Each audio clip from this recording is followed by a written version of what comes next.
Okay, so my name's Caroline. I'm 38. I grew up in care, and that started with the unfortunate suicide of my mother when I was 5. From there, kind of grew up in the care system, felt pretty isolated even as a child. And that kind of carried on all the way up through school, really, which was difficult to deal with because I couldn't understand what was wrong with me and what seemed to be wrong with everybody else being around me, I suppose. Once kind of left school, I tried to fix the problem in my own way through drugs and alcohol. And kind of sort of part of the problem that I'd had with my birth parents was like mental health problems. And some of that was drinking, and I was sort of trying to find any way possible not being who they were, and inadvertently ended up doing exactly what I was trying not to do, so I ended up down the drink and drug route. Things started to escalate, and I ended up with sort of suicidal behaviours, quite a lot of self-harm, and it got to a point where I didn't really know where to go with it anymore. I'd exhausted all the routes and everywhere that I'd found possible, and it just wasn't getting anywhere. So I ended up sort of sat in front of a psychiatrist, and they diagnosed me with borderline personality disorder and bipolar, which for me, I wanted a label. I wanted to be able to actually say, hey, it's not actually me, just me, it's my fault, I'm to blame. It's actually, there is actually something that I can do with this. I'm an extrovert, which for me has been kind of a saving grace, I suppose, because that's made me want to have a better life and want to change things for me. So I've pretty much tried to do anything possible and taken anything that's been offered to me, and I guess that would be a piece of advice, try and whatever's given, even if you may feel like it's not going to do anything, or actually you're pretty scared about even getting into it, to give it a go. And over the last sort of 10 years, I've managed to get on top of things and learned about myself and Sorry. No, that's fine. Take a breath. No, don't worry. Did you want a drink? Yeah. Okay. I was just about to say that through everything that actually I've done okay. Really? Yeah. Totally. Amazing. And that I need to take stock of that and actually give myself a pat on the back, because I don't do that very often. And that's what we want to do. This is totally what your application, and it was amazing. That's what we want to do. And I think as well, I mean, for me, this is of a real interest to me, particularly bipolar type 1 interests me. And I find that when I meet people that have these illnesses, they tend to feel very stigmatised. That people say, actually, oh, we're okay with your behaviours, but actually they're not. No, they're not. And, if you've got to live with somebody that's, I recently started working with somebody where he started working with me, and he was in school, and he was in the popular group. He thought he was amazing. He thought he was this. He thought he was that, and he literally made my life hell. And when he came to work with me, and I work with challenging behaviour children with emotional difficulties and mental health problems, particularly deaf children.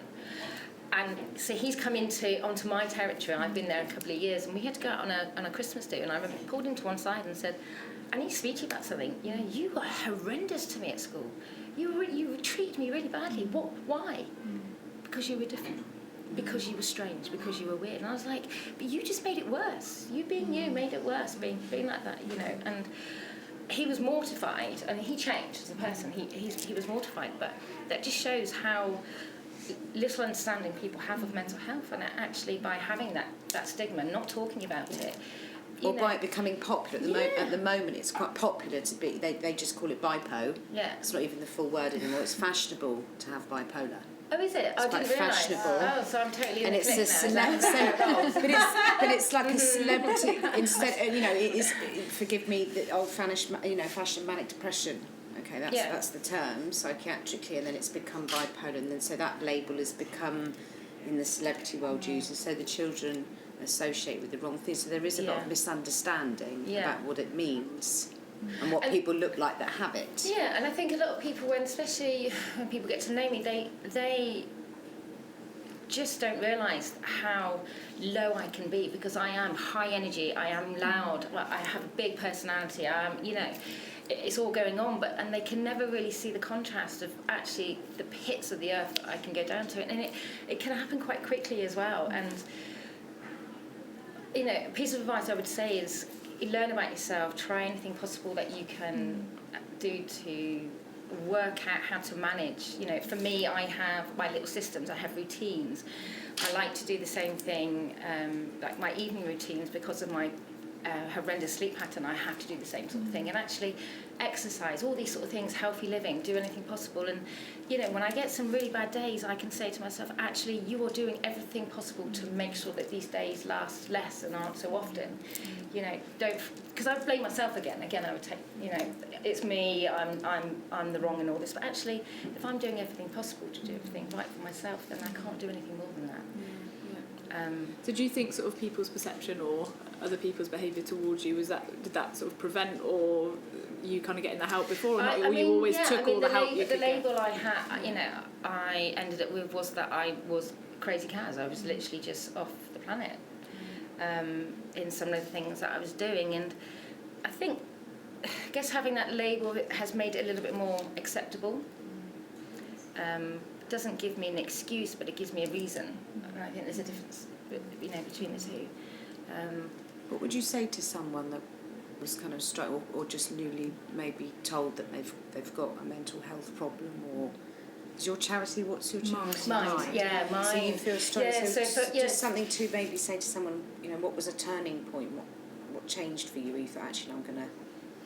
Well, for me, I would say it was having somebody that was listening with a totally unbiased approach to me, and literally I knew that they had experience in what they were saying, and that what I was saying they had heard before, and that they would give me the tools to send me in the right direction. They wouldn't give me the answers, but they'd give me the tools to be able to answer these questions for myself. And time as well, and perseverance, I would think. And try not to be overwhelmed, because it can be so overwhelming. And for a time as well, I had lots of different diagnoses going on. So they'd give me a diagnosis and I'd be settled with that. My psychiatrist would change, and then they'd give me another diagnosis and say, no, that's not right. It's this. And that was really... So did you find it hard trusting those professionals? Yeah, I found it really, really unnerving, because, you think you're one thing and then you're not, you're something else. Did it matter? So ultimately then, in terms of what we're doing here with your looks, does it matter what you look like? Because you're thinking about what's unseen underneath, which is you struggling with all of that? Or For me, I've always tried to keep myself kind of in check, looking-wise, so that I could hide behind that, if that makes sense. Because there is that association, isn't there, with people that are suffering mental health, their appearance begins to deteriorate. Yeah, I mean, when things were bad and really bad, I didn't look great, But in terms of, and that was part of the problem as well, because sometimes I'd sit there with my doctor and say things are not good, and she'd say, you look fine to me. Yeah. You look okay, you look very well dressed, you look, obviously, and again, it's that stigma that, if you're depressed, then obviously you are going to be literally looking like. But it can be a front, can't it? A beautiful appearance can be a front to lots of things going on. Yeah, and I still do that now, and I can get to a point where I will suddenly just completely collapse into a heap, because I've kept up this pretense for so long, because to some degree, if you smile, they say the world smiles with you. And it's the same as trying to keep up that pretense. You're trying to look good, you're trying to be everything that everybody's expecting you to be. You're at work and you're at home and you're sorting your children out, etc., etc. But you can't, that's not sustainable. So I try and talk about things. I try and say, when I know something's not feeling right, I'm not feeling too good, I can't put my finger on it, but I'm not feeling good.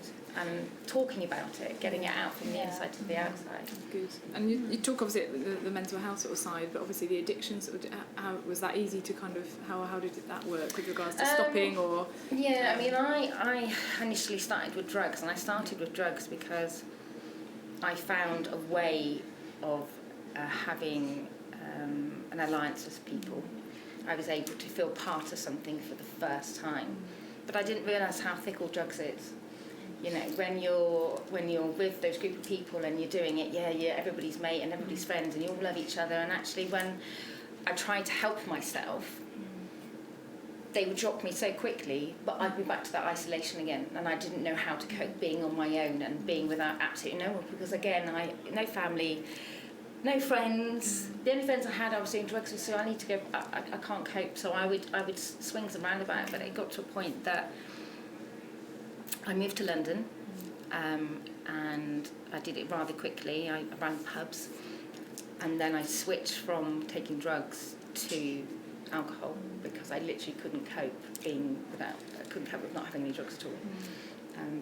Listening to my own voice about myself and how much I hated myself, dialing them up with drugs was the perfect way to do it. I tried to do it myself, moved to London, ended up switching to drink, and then things really started getting out of control, because at least with drugs you've actually got to go and source it from somewhere. Alcohol, you just walk out the door. I mean, I was living in pubs, so you know, So how long? Stole the wine, drank from the drip trays, you name it, anything that I could do to sort of continue it. Yeah. But that was up until about, how old am I now? 38. 32 is when I really started to knuckle down, got the diagnosis, realised that I couldn't do both. So what are you doing there? Where's this going? Where's this going? Where's the loveliness? Where's the loveliness? Talk to me about the loveliness. Yeah, it's all got a bit dark. Yeah, no, it's fine. No, so I got to about 32, got the diagnosis. I did a weekend for with other people that are diagnosed with bipolar, so they don't know my condition. Learned about how to help myself. Started getting into running. Had a little bit of a nosedive, had to take a couple of years off, but retrained as a personal trainer. Wow. And then started doing care work. So I now work with residential care, looking after young people, deaf children, so it's a signing environment. Do 24.5-hour shifts, and I can guide them knowing how it feels to be in care, knowing how it feels to be isolated and in that end of the stick. So, and I absolutely love my job. Love working with the kids. It's high energy and it's quick as well. Things change very quickly. Suits me perfectly. Like this. Yeah, it literally is like that. Yeah, it literally is like that. And I work bank staff, so I can work that around my own needs. And I think another thing that's really helped is having animals. I have 3 dogs, and they've been absolutely amazing for my mental health. Noisy, but what type are they? I've got a Parsons Jack Russell, and I've got a Chihuahua. Not like a little tea in a handbag. No, she's a Chihuahua. She's got grit. And a little Chinese crested called little Chi Chi, so Chinese crested cross Chihuahua. Okay. And she's a new one. She's a cute. Brilliant. Well, thank you so much for coming in and sharing all of that with us. That's amazing.